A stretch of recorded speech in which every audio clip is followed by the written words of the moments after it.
Teen Wolf writers made the moon full whenever they wanted to. Science be damned. So sometimes the moon is full every 2 weeks.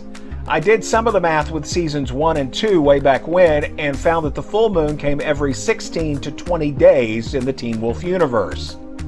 Still, there were key moons on the show that coincide with the ancient lunar naming system and make for an interesting subtext to the show.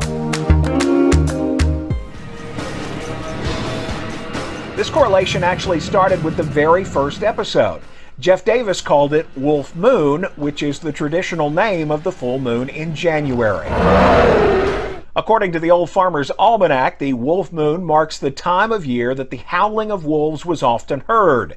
It was traditionally thought that wolves howled due to hunger, but we now know it's to define territory, locate pack members, reinforce social bonds, and gather up for hunting. In the Teen Wolf universe, this was when Peter Hale was hunting around for his first pack member. He thought he'd found one when he bit Scott McCall. That didn't turn out quite like he planned, though. Next, in February, the almanac says we get the snow moon. I'm sure you can guess why, but here's what they say about it. February is typically a time of heavy snowfall. Yep. In season 1 of Teen Wolf, the full snow moon coincided with episodes 8 through 10. There was no actual snow in the fictional Northern California, but that period did include the Beacon Hills High School winter formal.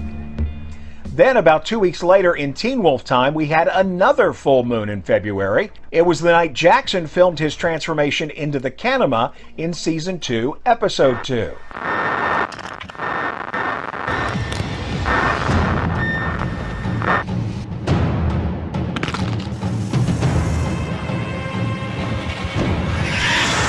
Now, whenever there are 2 full moons in 1 month, they call that a blue moon. Those are supposed to happen once every 2 to 3 years, but again, the writers on Teen Wolf, if they wanted a full moon, they just wrote a full moon.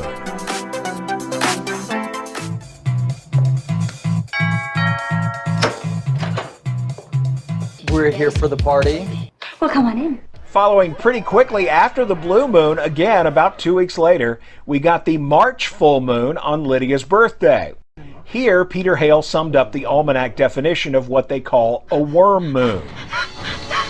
They call it that because it's the last full moon of winter, and the worms would literally crawl out of the earth as it thawed. Indeed, the almanac says the worm moon was traditionally thought to be named after the earthworms of warming spring soil. In Teen Wolf, the worm moon marked Peter Hale emerging from the soil of his grave. Now, we didn't get to see spring and summer moons on Teen Wolf because the vast majority of episodes took place in the autumn and winter. So we don't get to cover the pink moon, the flower moon, the strawberry moon, or the buck moon. That brings us to the end of summer and the beginning of autumn, and in all honesty, the symbolism of the full moon of August doesn't really match up with anything in the episodes. Yeah, so August is the sturgeon moon. It's named after a fish because they were apparently easy to catch during this full moon. So again, no symbolism here, but the sturgeon full moon came during the beginning of season 3 when Boyd and Cora escaped the bank vault and went nuts in the woods during episodes 2 and 3. Moving quickly away from the ugly fish month and into September and the harvest moon, here we have a return to symbolism as this full moon corresponds with the time of harvesting. In Teen Wolf, we saw the first harvest moon in season 3, episode 12, as Jennifer Blake was reaping the Alpha Pack. I think the symbolism is obvious here.